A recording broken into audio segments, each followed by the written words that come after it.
오늘 함께 읽으신 본문의 말씀 마가복음 3장 1절에서 6절 말씀을 중심으로 예수님을 만난 사람들 6번째 말씀을 여러분과 나누도록 그렇게 하겠습니다. 본문의 내용은 예수님을 만난 어떤 한 사람의 이야기를 전해주고 있습니다. 예수님께서 회당에 들어가셔서 이야기를 하게 되었습니다. 그런데 언제부턴가 예수님에 대해서 시비를 걸려는 사람들이 생겼습니다. 참 희한하죠.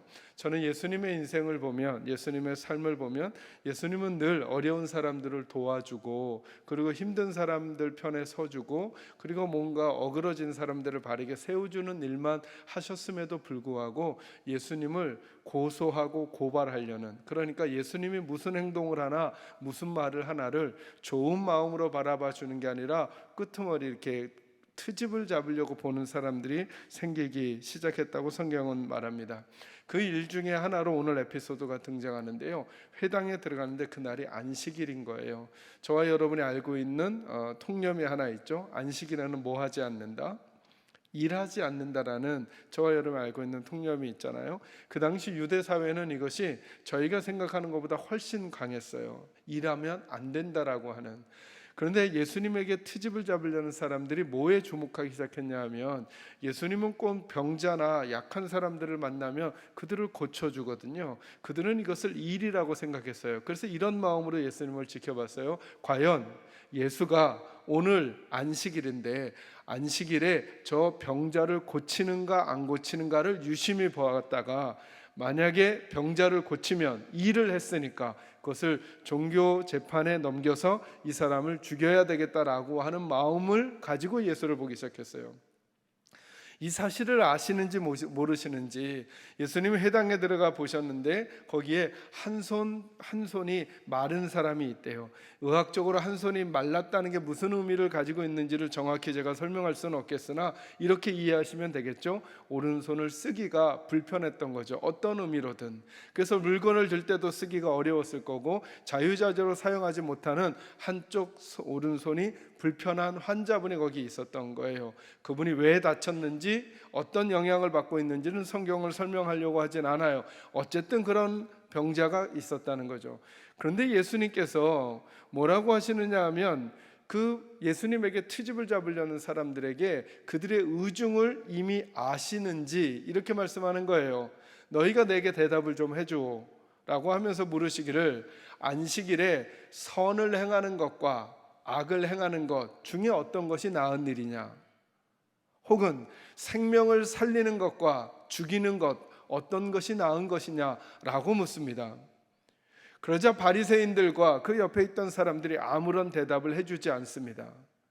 생명을 살리는 일이 귀한 일이라고 한다면 예수님이 병자를 고쳐도 될 것이고, 그러자니 또 죽이는 일이 나은 거라고 하자니 그 말을 할 수도 없고, 선을 행하는 일이 귀한 일이라고 한다면 병자를 고치는 일이 선한 일이니까 해도 되지 않겠냐고 하는 논리에 빠질까 봐 대답을 안 하고, 악을 행하는 것이 귀한 일이라고 하면 그것은 또 대답할 문제가 아니니까 대답을 하지 못하는 거예요. 그러자 예수님께서 한쪽 손이 마른 사람을 가운데에 불러 세워놓고는 그 사람을 고쳤다라고 하는 게 오늘 본문의 한 축의 이야기예요. 그리고 이 일 때문에 이제 바리새인과 헤롯 땅이 함께 힘을 합쳐서 예수님을 구체적으로 죽이기로 모의하기 시작한 사건이 오늘 본문의 사건인 거죠. 오늘 본문의 내용이 우리에게 가져다주는, 제가 늘 우리 식구들에게 성경을 읽을 때 사용하라고 말씀드린 팁에 따라 선명하고 분명한 메시지부터 먼저 나누도록 하겠습니다. 그 첫 번째 메시지는 뭐냐면, 여러분 1절 말씀 한번 읽어보도록 하겠습니다. 1절 같이 읽을까요? 시작. 예수께서 다시 회당에 들어가시니 한쪽 손 마른 사람이 거기 있는지라. 아멘. 거기 3장 1절에 보니까 그곳에 한쪽 손 마른 사람이 있다 이렇게 말했어요. 어디예요? 회당에. 근데 그 회당에 누가 들어오셔요? 예수님이 들어오시죠. 오늘 첫 번째로 이 한쪽 손 마른 환자의 입장에서 이 이야기를 듣습니다. 첫 번째 말씀은 이거예요. 복받을 자리에 우리가 있어야 한다는 거예요. 자, 이분의 입장에서 한번 생각해 보는 거예요. 이분이 안식일 날 가 있을 곳이 여러 곳이 있었을 거예요. 그죠? 회당 말고 집에 있었을 수도 있고 아니면 마음이 울적해서 들을 걸을 수도 있었을 거예요. 그런데 그곳에 있었단 말이죠. 그곳이 어디냐면 물리적으로는 회당이에요. 그러나 조금 더 깊은 의미가 있죠. 그곳은 어떤 곳이냐 하면 예수님이 계신 곳에 그가 있었다는 게 복이라는 거예요. 회당에 있었다는 것이 복일 수 있지만 만약에 그 회당에 예수님이 계시지 않았다면 회당은 복의 자리가 될 수 없는 거죠. 이해되셔요? 무슨 말인지. 맞아요. 저와 여러분은 오늘도 예배당에서 예배 드리는 거 복이 될 수 있어요. 그러나 예배당에서 예배 드리더라도 주님과 함께 예배하지 않는다면 예배당이라고 하는 자리 자체가 우리에게 복을 줄 수는 없다는 거예요. 그래서 여러분에게 위로를 드려요. 지금도 가정에서 온라인 가정 예배를 드리고 있는 우리 성도들, 예배당의 모든 것 때문에 서운하고 아쉬운 마음만 절대 갖지 않기를 바라요. 바로 그곳이 예수님이 계신 곳이라고 한다면 저와 여러분의 복받을 자리는 예수님이 계신 그 자리가 복받을 자리라고 하는 것이죠. 그러니 우리는 한 발자국 더 나아가 이렇게 생각하며 인생을 사는 거죠. 내가 어디에서 무엇을 하며 살든지 내가 어디에 갔기 때문에 복이 아니라 그곳에 예수님이 함께 계시기 때문에 복이다라고 하는 사실을 알고 어느 장소 어느 곳에 가든지 주님과 함께 동행하려고 하는 마음과 태도를 가지고 있을 필요가 있다라고 하는 거예요. 언젠가도 그런 말씀 드렸죠. 제가 한 10수년 전에 성지순례를 처음 가서 느꼈던 거예요. 늘 성경에서만 읽던 지명들을 알게 되는 거예요. 여러분, 우리가 대중매체로만 들었던 지명을 실제로 가본다는 감격은 좀 다른 거잖아요. 그죠? 부산을 그냥 TV로만 보다가 직접 부산에 한번 가보는 거 다른 이야기잖아요. 지리산에 대한 이야기를 그냥만 듣다가 지리산을 한번 걸어보는 건 또 다른 얘기가 되는 거잖아요. 신학생 때부터 늘 성경을 읽으면서 성경에 나타난 지명들이 얼마나 많아요. 그죠? 사해가 등장하기도 하고 요르단이 등장하기도 하고 갈멜산이 등장하기도 하고 골고다 언덕이 등장하기도 하고 예수님과 관련된 이야기는 더더욱 그렇죠. 그런데 10수년 전에 처음 그 땅을 밟게 된 거예요. 말 그대로 성지순례라고 하는 게 느낌이 오는 거예요. 그런데 하루하루 지나면서 제게 자꾸 의문이 생기는 거예요. 어떤 의문이 생겼느냐 하면 왜 이스라엘 땅이 성지인가? 여러분, 성지라고 하는 게 무슨 뜻이에요? 거룩한 땅이라는 거잖아요. 그래서 한 번은 이렇게 뒤집어서 생각해 봤어요. 이스라엘 땅이 다른 땅보다 더 거룩한가? 이런 고민을 하던 제게 마지막으로 강한 펀치를 날린 게 어디냐면 골고다 언덕길을 올라갈 때예요. 아마 혹시라도 이스라엘을 안 가보신 분은 예수님이 올라가신 골고다 언덕길을 생각하면 아마 지금도 마음이 뭔가 새로운 곳일 거라고 하는, 특별한 곳일 거라고 하는 그런 마음을 가지고 계실 거예요. 저도 역시 그랬었거든요. 근데 그곳에 도착해서 올라가는 동안 저는 골고다 언덕의 신비로움과 성스러움은 하나도 느낄 수가 없었어요. 도리어 거기에 관광객들이 많이 오니까, 성지순례객들이 많이 오니까 어떻게든 그 사람들에게서 물건을 팔려는 온갖 다양한 물건을 파는 사람들이 그 골목길에 즐비하게 있는 거예요. 그리고는 원달러 혹은 어떤 사람들은 우리나라 말을 배워서 1,000원 하면서 뭘 파는 사람들이 수두룩하죠. 예수님이 십자가를 지고 올라가신 그 고난의 길이라고 하는 느낌을 아주 억지로 느끼지 않고는 느낄 수 없는 그런 분위기란 말이에요. 거기가 더 거룩한 땅인가? 그런데 왜 성경은 그것이 거룩한 땅인 것처럼 우리에게 설명해 주는가라고 하는 거예요. 이스라엘 백성들은 원래 애굽 땅에서 살았어요. 애굽은 지금 나라로 따지면 이집트거든요. 여러분 잘 아시죠? 세계사적으로 4대 문명 중에 하나가 어디서 나왔느냐면 이집트 문명에서 발원지라고 이야기해요. 여러분, 문명이 발상되었다는 게 뭘 뜻하는 걸까요? 문명이 발상되었다는 게 아주 쉬운 말로 하면 살기가 좋은 곳이었다는 거죠. 살기가. 살기가 너무 좋은 곳이었다는 거예요. 근데 이스라엘 사람들이 거기서 살았거든요. 근데 하나님께서 뭐라 그러시냐면 애굽에서 살던 그들에게 내가 젖과 꿀이 흐르는 땅, 가나안 복지로 복된 땅으로 너희를 보내주겠다는 거예요. 있는 그대로 비교할까요? 여러분, 이집트가 살기 좋은 땅이에요? 이스라엘 땅이 살기 좋은 땅이에요? 여러분, 예전에 사회 시간에 많이 배웠죠. 이스라엘에 다 황야라서 광개 수로가 말달하고 뭐 이게 다 무슨 뜻이에요? 땅에다가 수로를 박아서 물을 끌어오고 이럴 수밖에 없는 황폐한 땅이라는 거죠. 그만큼 가나안 땅은 이집트에 비하면 좋은 땅이 아니라는 거예요. 비옥한 땅이 아니라는 거예요. 다시 말하면 사람이 살만한 땅이 아니라는 거예요. 그런데 하나님은 뭐라 그러시냐면 그 땅이 내가 너희들에게 주는 복된 땅, 젖과 꿀이 흐르는 땅이다, 이렇게 설명해 주시는 거예요. 실제로 비교하면 이집트 땅이 더 좋을 수 있는데도 불구하고 왜일까? 하나님께서 우리에게 복을 받는 자리가 무슨 자리라고 말씀하는 거냐 하면 어떤 장소냐의 문제가 아니라 그곳에 하나님이 함께 하시느냐의 문제라는 거예요. 저는 아무리 생각해도 오늘 본문에 한쪽 손 마른 사람의 복이라고 한다면 그 첫째가 이거라는 거예요. 그가 복받을 자리에 있었다는 거예요. 그 자리가 무슨 자리예요? 예수님이 계신 자리에 있었다는 거예요. 그러니 사랑하는 계산제일교회 성도 여러분, 우리들도 이 땅을 살면서 저는 우리 교회 식구들이 복받으면서 살아갔으면 좋겠어요. 근데 우리 교회 식구들이 사는 삶의 환경만 봐도 다 다르잖아요. 어떤 분은 중심부에, 어떤 분은 변두리에, 어떤 분은 높은 아파트에, 어떤 분은 낮은 연립에, 어떤 분은 큰 집에, 어떤 분은 작은 집에 사시잖아요. 근데 성경은 이렇게 말하는 거예요. 중심부냐 변두리느냐로 복받을 자리가 결정되는 게 아니라는 거예요. 우리 눈으로는 그렇게 보이지만 성경으로는 복받을 자리는 그 중심부에서 나는 예수와 함께 머물고 있느냐, 그 주변부에서 나는 예수와 함께 머물고 있느냐, 나는 그 아파트에서 예수와 함께 머물고 있느냐, 나는 그 땅에서 예수와 함께 머물고 있느냐를 민감하게 살피는 지혜가 우리들에게 있다는 거예요. 시기적으로도 또 물어야죠. 이렇게 코로나 상황을 맞은 것이 교회에게 위기이냐라고만 할 수 없다는 거예요. 이 어려움의 시간을 우리는 예수와 함께 보내고 있느냐를 묻는 지혜가 우리에게 필요하다는 거예요. 여러분, 개인적으로 고난의 시간과 역경의 시간을 만날 수 있겠어요? 그리고 지금 그 시간을 통과할 수 있겠어요? 성경을 약간만 다른 각도에서 읽으면요, 모든 기적은 언제 일어나냐 하면 문제가 있는 곳에서 기적이 일어나요. 잘 보실래요? 예수님하고 예수님의 제자들이 바다를 건너가요. 그죠? 바다를 건너는데 갑자기 바람이 불고 파도가 쳐요. 기적이 일어나기 전까지 그들이 느꼈을 마음은 뭘까요? 이러다가 나 죽는 거 아니야?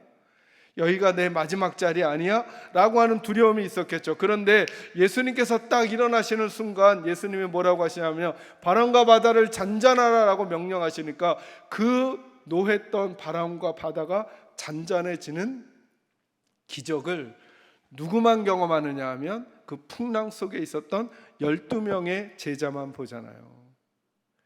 예수님과 제자들이 같이 배를 타고, 예수님이 먼저 제자들 보고 배를 타고 건너가라 그러는 거예요. 예수님은 안 오시고 제자들 12명이 배를 타고 가는데 갑자기 저쪽에서 어떤 물체가 바다 위를 걸어오는 거예요. 이거 너무 놀랍죠, 그죠?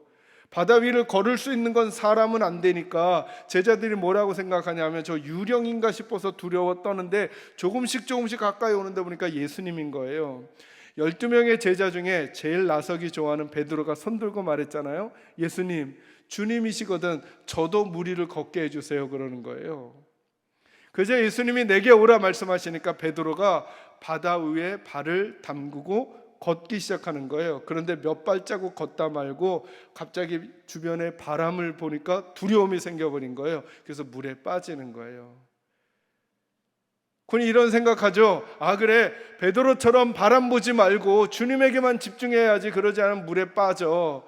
아니면 나는 가만히 있어야 되겠다. 가만히 있으면 중간이라도 가는데 저렇게 나서다가 물에 빠지고 저 어수선을 피우고 저게 뭔 창피야 라고 할지 몰라요. 그러나 여러분, 그 장면에서 최고의 주인공은 누굴 것 같아요? 잘 생각해 보면 베드로 아니겠어요? 왜요? 이 세상에 존재했던 인물 중에 무리를 걸었던 분 딱 두 분 계셔요. 한 분은 예수님, 또 한 사람은요, 베드로죠. 베드로가 아마 나중에 천국 가면 우리한테 그럴 것 같아요. 니들이 물맛을 알아? 무리를 걸어본 맛은 베드로만 알잖아요. 불쌍한 건 그 역사의 현장에 있었던 11명 아니에요. 11명. 무슨 얘기 하나요? 11명은 아무 문제가 없었던 거죠. 진짜 우당탕탕 문제가 있어 보이는 건 베드로였단 말이죠. 그럼에도 불구하고 베드로야말로 주님과 함께하는 그 자리에 있을 때 주님의 손을 경험하고 그 무리를 걷는 기적을 잠시나마 맛보는 사람이 되었다는 거예요. 내게 혼란인 것 같지만 그 자리가 도리어 더 남들이 경험하지 못하는 복의 자리가 될 수 있다는 거예요. 여러분은 어떤 물질적, 어떤 육체적, 어떤 상황적 어려움의 시간을 겪고 계시나요? 이 말씀 꼭 마음에 담아 놓으세요. 복받을 자리에 있으셔야 돼요. 복받을 자리는 그 자리에 예수를 모셔오면 복받을 자리가 되는 거죠. 저는 그런 삶이 저와 여러분에게 있기를 주님의 이름으로 축원합니다. 두 번째 말씀은 이거예요. 어디 말씀을 보시느냐 하면 한번 3절 말씀을 한번 읽도록 하겠습니다. 이제 예수님께서 이분을 고치기 위해서 뭐라고 말씀하시냐면 3절에 이렇게 말합니다. 같이 읽을까요? 시작. 예수께서 손 마른 사람에게 이르시되 한가운데에 일어서라 하시고, 아멘. 그리고 5절도 있습니다. 시작. 그들의 마음이 완악함을 탄식하사 노하심으로 그들을 둘러보시고 그 사람에게 이르시되 내 손을 내밀라 하시니 내밀매 그 손이 회복되었더라. 아멘. 자, 두 번째 우리가 기억하고 있어야 할 선명하고 분명한 오늘 본문의 메시지는 이거예요. 복받을 태도를 가져야 한다는 거예요. 복받을 자리에 있어야 하고 그 자리에 있으면서 동시에 복받을 태도를 가지고 있어야 한다는 거예요. 우리 예수의 사람들은 예수님과 함께 살아가니까 어찌 보면 이렇게 설명할 수 있죠. 모든 삶의 자리에 예수님을 모시고 동행하는 사람. 그런데 또 한 가지 중요한 게 있다는 거예요. 그렇게 예수를 모시고 살아가는 우리들에게 있어야 될 모습이 뭐냐면 복받을 태도를 가지고 있어야 한다는 거예요. 이 환자분의 입장에서 좀 이야기를 하려고요. 여러분 생각해 보세요. 한쪽 손을 못 쓴다는 것, 몸에 불편함이 있다는 것, 여러분 어떤 불편함이든, 여러분 우리가 만약에 얼굴에 뽀드락지만 나도 우리 막 가리려고 그러잖아요. 요즘에 이 코로나가 준 우스갯소리 같지만 아주 큰 장점 중에 하나가 뭐냐면 모든 사람들이 다 미인과 미남 같다는 거예요. 왜냐하면 마스크로 반 이상을 다 가려버리니까 다 예뻐 보이고 다 멋있어 보인대요. 그래서 어떤 분들은 일부러 마스크를 더 큰 걸 써서 가능하면 더 많이 가린다는 거죠. 우리는 작은 티만 있어도 그걸 가리려고 해요. 그죠? 근데 이분 입장에서 한번 생각해 보자는 거죠. 손이 말랐대요. 어떤 식으로 생겼는지 우리 상상할 수는 없겠어요. 그러나 남들이 보기에 그닥 좋아 보이지 않는 모습일 거예요. 아마 그분은 계속 손을 숨기고 있었을지도 몰라요. 그런데 우리 예수님이 뭐라 그러냐면 그분에게 한가운데로 와서 쓰라는 거예요. 여러분, 마음이 외향적이지 않는 분은 남들 앞에서 말 한마디 하는 것도 부끄럽거든요. 쉽지 않거든요.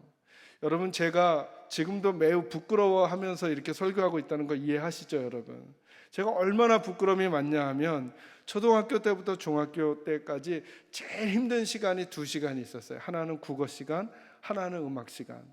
국어 시간이 힘든 이유는 뭐냐면 선생님들이 왜 그랬는지 모르지만 계속 애들을 본인이 읽으셔도 될 걸 애들 보고 그 국어책을 이렇게 단락을 구분짓고 읽으라 그러는 거예요. 저는 글을 잘 못 읽었거든요. 더듬더듬하고 그 시간이 늘 진땀이에요. 일어서면 애들이 다 저만 쳐다보는 것 같고 그래서 막 너무 힘들었어요. 음악 시간은 왜 힘들었냐 하면 학기에 한 번씩 음악 노래 부르기 시험을 하는 거예요. 이게 악보를 덜덜덜 떨리는데 노래를 할 수가 있어요. 하도 제가 떨고 노래를 못하니까 저희 초등학교 선생님이 뭐라 그러냐면 애국가 부르라는 거예요. 저보고. 저 애국가 불렀어요. 애국가. 왜냐하면 애국가 늘 월요일 아침마다 조회 시간에 부르는 거니까 입에 그냥 붙어 있으니까 그럴 만큼. 그죠? 그런데 이분은 얼마나 자기의 입장을 숨기고 싶었겠어요. 여러분, 예수님은 나이스하고 매너가 좋으신 분이잖아요. 그러면 이렇게 하시면 안 돼요. 그냥 그 환우분에게 찾아가셔서 얘야, 내가 너 고쳤다, 너 깨끗해졌어 라고만 해주셔도 좋을 텐데, 아니면 나오라고 하지 말고 오늘 여기에 오른손이 불편한 사람이 있는데 내가 지금 명령하노니 그 손은 깨끗해질지어다. 가끔 어떤 목사님들 그런다잖아요. 오늘 여기 암이 있는 분이 있는데 오늘 암이 떠나갔습니다, 뭐 이렇게 말한다잖아요. 실제인지는 잘 모르겠으나 예수님은 실제니까 예수님 그렇게 해주시면 안 돼요. 근데 예수님 뭐라 그러냐면 가운데로 나오라는 거예요. 그리고는 손을 내밀라는 거예요. 이분 입장에서는 물론 나으니까 좋기는 하겠지만 얼마나 자기의 치부를 드러내야 하고 다른 사람들 앞에 내가 얼마나 아픈 사람인지를 다 그대로 보여주어야 하는 그런 자리잖아요. 그럼에도 불구하고 그 연약함과 아픔을 이 사람이 그대로 노출하는 거죠. 왜 제가 이 말씀을 드리냐면 우리들은 때로 주님 앞에 우리들의 연약함이나 부족을 있는 그대로 잘 내어드리지 않아요. 복받을 태도가 우리에게 없다는 거예요. 그 복받을 태도라는 게 뭔가요? 내 부끄러움을 아무데나 막 보여주자 이런 거 아니죠.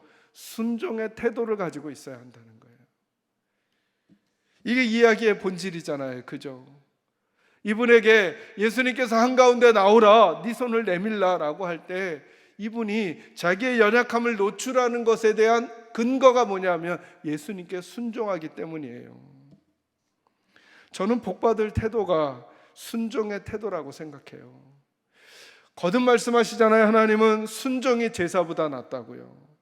여러분, 예배, 요즘에 교회가 온라인 예배를 드리거나 현장 예배를 못 드릴 때 많은 목사님들과 우리 신학자들 지금 고민하고 있는 게 뭐냐면 예배를 이렇게 양보해서야 되겠는가 이 문제거든요. 그만큼 제사는, 예배는 교회에게 가장 중요한 것이라고 여겨지는 거거든요.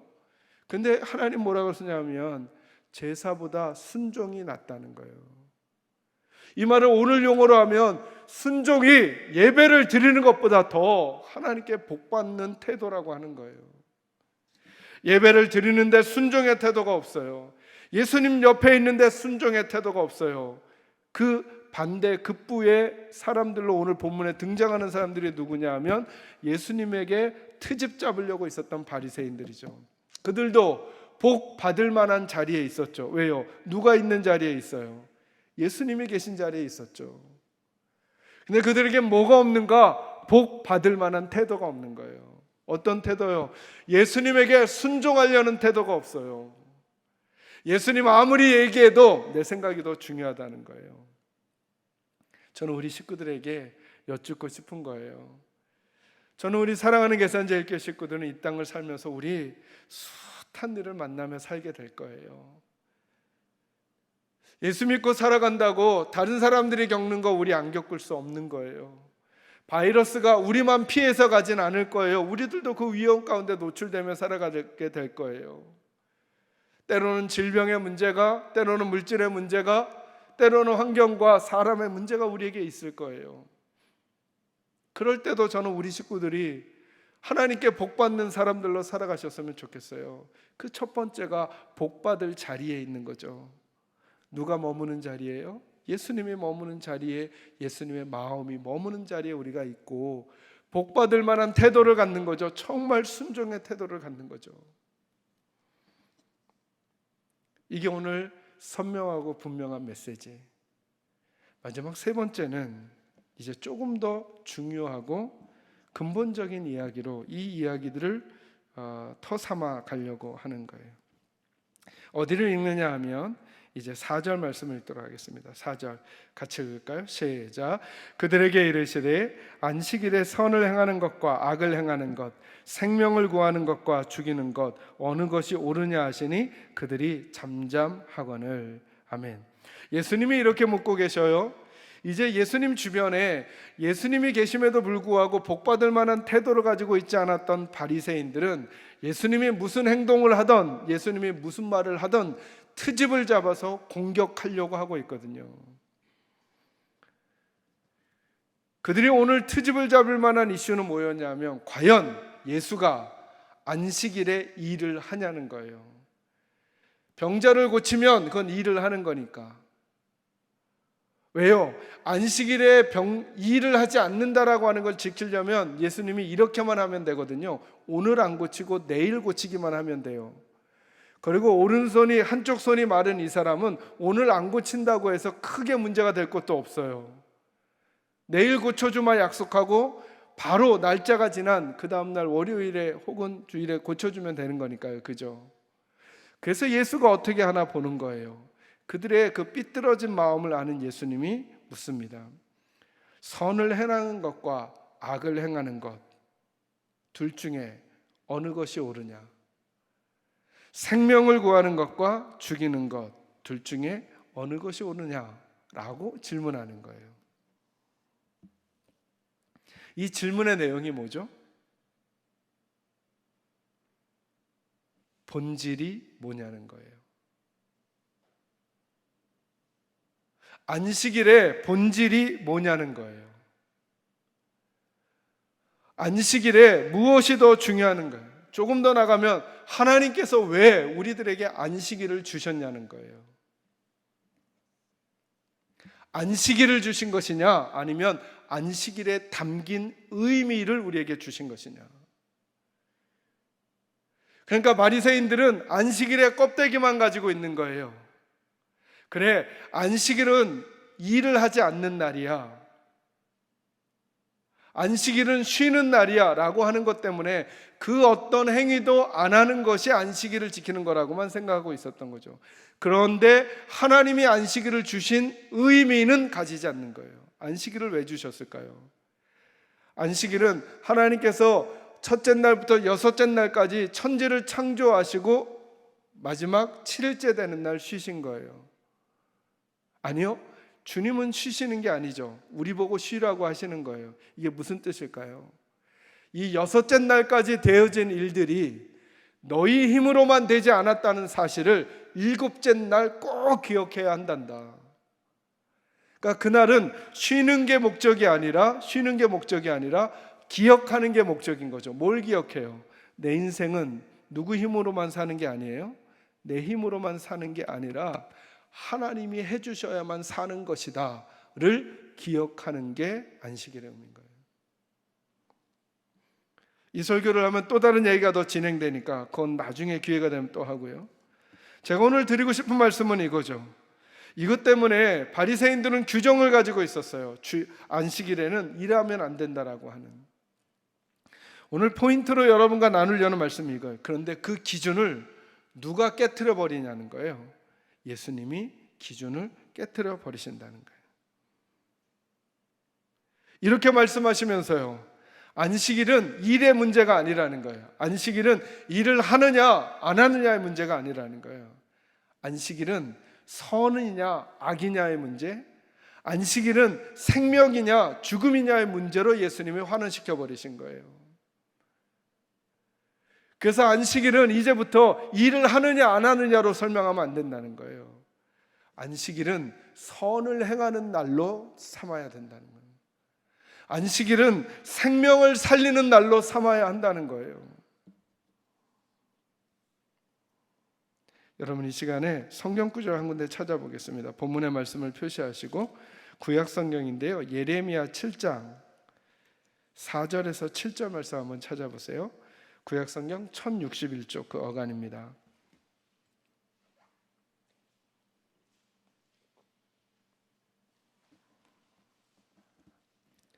예레미야 7장 4절에서 7절까지 제가 한번 읽어드릴까요?